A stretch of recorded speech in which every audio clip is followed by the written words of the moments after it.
Iris caught the virus, made love to Cyrus while cheating on Jim. Jim was screwing Lynn, and she got sick with him. She came along and smoked a bong with Jim and Lynn, while Joe was doing Sue. They came down with Corona too.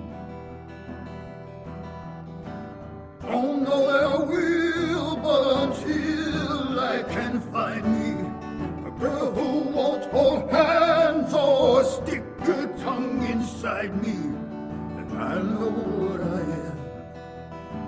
am, a sanitary man, a sanitary man. Witness will have up to 5 minutes to give his testimony. Thank you for making an exception and agreeing to testify by video because of these unusual circumstances, and thank you for what you're doing for our country. Our first witness is Dr. Anthony Fauci. He's director of the National Institutes of Allergy and Infectious Diseases. Dr. Fauci, let's begin with you. My name is Lieutenant Dr. Anthony Fauci, and I'm here to put together a special team, and I need me some antibodies. 1 million COVID-free antibodies. Sound good? Sooner or later, God will cut you down. Sooner or later, God will cut you down. Where in the Sam hell is that music coming from? I'm sorry, Senator. That was me. I'm just trying to entertain myself during some of my downtime, if you know what I mean. I'm playing a few of my 45s. Well, try to keep it down, will you? Senator Romney, you have the first question. How likely is it? I mean, is it extremely likely we're going to get a vaccine within a year or two? Is it just more likely than not? Or is it kind of a long shot? Now, a lot of y'all have heard rumors that Dr. Fauci is trying to come up with the COVID-19 vaccine within a year's time. Well, I'm here to tell you that Dr. Fauci is going to try to come up with that vaccine a little bit earlier than that. Sound good? Sir, yes, sir. Who is that beautiful little boy? Don't mind him. He's just my researching grandson having fun. Go ahead, Senator. And as much as I respect you, Dr. Fauci, I don't think you're the end all. I don't think you're the one person that gets to make a decision. We can listen to your advice, but there are people on the other side saying there's not going to be a surge and that we can safely open the economy, and the facts will bear this out. Now, there's some people in America who want to do one thing and one thing only. Killing Fauci. Trying to destroy my credibility as a germ-fighting, laboratory monkey researching infectious disease killer. Sir, yes, sir. I didn't say sound good yet, boy. I sure wish I could teach that to Trump. I'd like to hear more about what research is happening regarding preventative medication research that could be helpful in the time frame before a vaccine. Let me just cut you off right there, Senator. That's why every SOB out there who thinks hydrochloroquine, or however you pronounce it, is going to be the next COVID-19 miracle drug, they're going to die. If not from a heart attack or a stroke, then maybe from an erection that lasts longer than 6 hours, in which case you better get your ass down to the emergency ward pronto with a mask and a condom on. Sound good? I hurt myself today to see if I still feel. So I have to start by asking a question that I think a lot of Americans want to know, which is, how are you doing? How are you holding up? Well, I'm glad you asked that question, Senator. I have a fever, and the only prescription is more cowbell. I've been wanting to do that forever.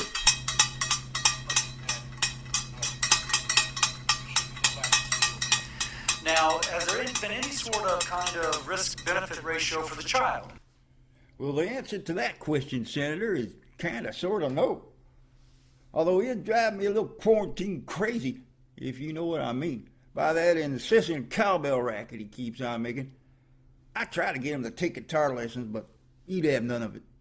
Yes, they are at risk for Kawasaki's, but they are a particular risk for missing out on a year of education, particularly for those from less than rich backgrounds. I guess I'm very concerned about that tension.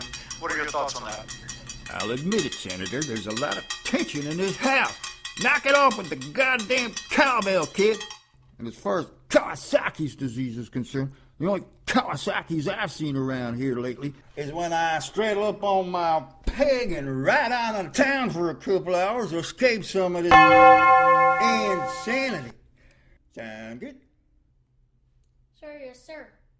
But perhaps most importantly for all children, the opportunity cost of a brain which is forming, not having access to the information that will help that brain form. I gotta hit the can. Dr. Fauci, you you persuasively argue that the risk of reopening prematurely is great. But I think the frustration, if I think of children in particular, the risk-benefit ratio of a child being at home, potentially away from enhanced nutrition, without the parent able to work because school provides daycare, without the monitoring as sometimes occurs for incidences such as child abuse, but perhaps most importantly for all children, the opportunity cost of a brain which is forming, not having access to the information that will help that brain form optimally. What are your thoughts on that? Hold on, I'll be right with you. I just had to make a quick pit stop. A Brad pit stop. Yes, Doctor. Senator. I concur entirely with what you just said.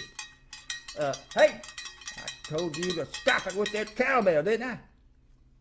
Kids these days, millennials. That's what they are. All right, who's got the next question? Senator Collins. Thank you, Mr. Chairman.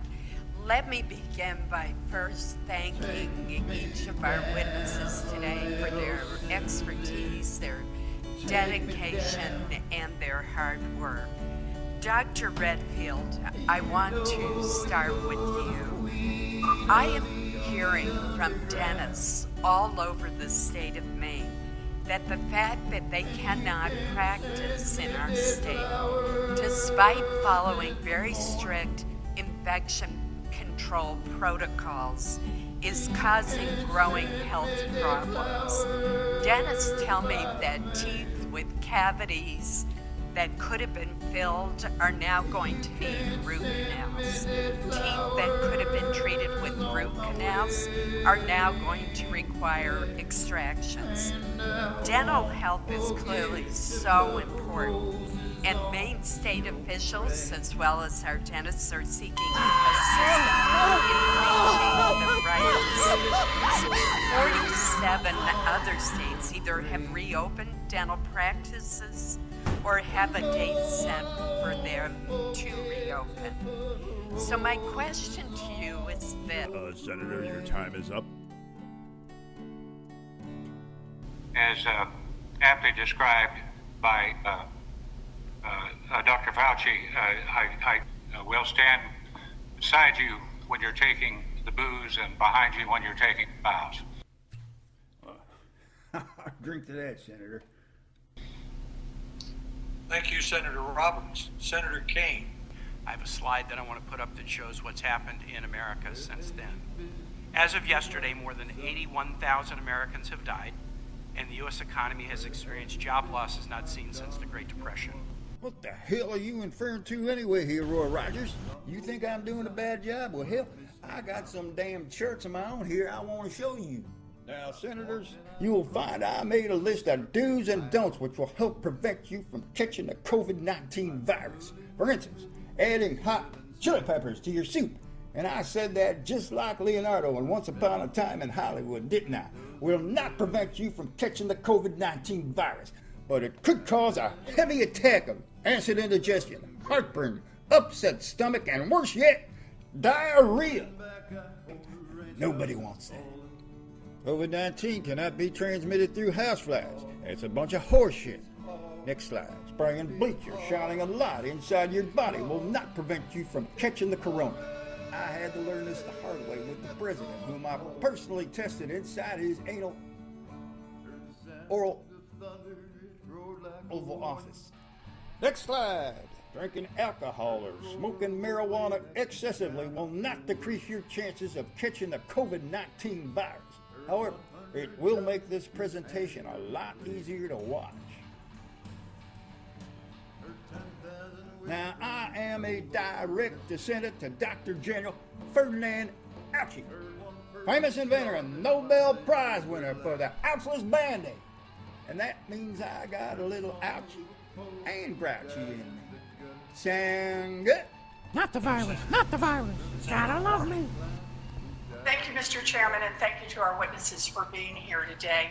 Dr. Fauci, we have the coronavirus contained. Just remember one thing.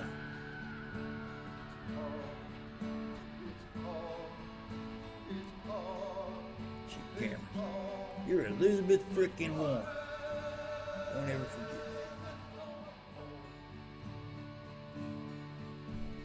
that. Senator, in answer to your question, we will do more than contain them. We will be cruel to the COVID germs, and through our cruelty, they will know who we are, where we come from. We are the Faucis, mighty, mighty Faucis. And they will find the evidence to our cruelty in the disemboweled, disfigured, and dismembered antibodies that we leave behind us. Wrong prediction after wrong prediction after wrong prediction. Hey, Rude Paul, shut your yap while I'm communicating here. I'm going to finish that job that your liberal neighbor started on you last year. Where the hell was I? Line. Killing germs. And the germs will not be able to help themselves. And the germs will be sick about us. And the germs will talk about us. And the germs will fear us. And the germs will torture us. Did you hear me?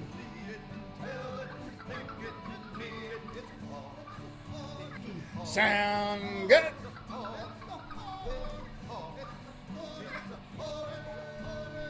But I got a word of warning for y'all. When you join my command, you take on a debit that you owe me personally. Each member of my command owes me, Dr. Fauci, over 100,000 what I like to refer to as Fauci scalps. And I want my Fauci scalps.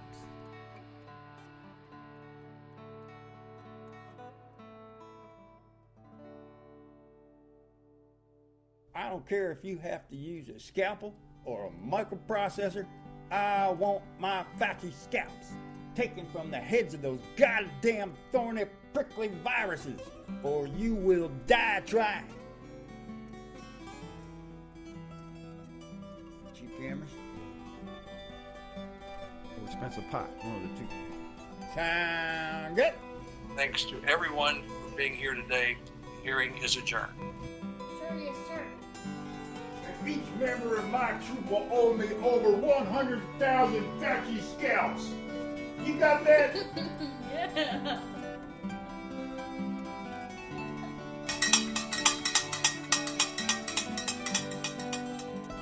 Or you will die trying. That when you are in the process of opening up and pulling back on mitigation, you really must have in place the capability of responding when you do have the inevitable upticks in cases. That will absolutely occur.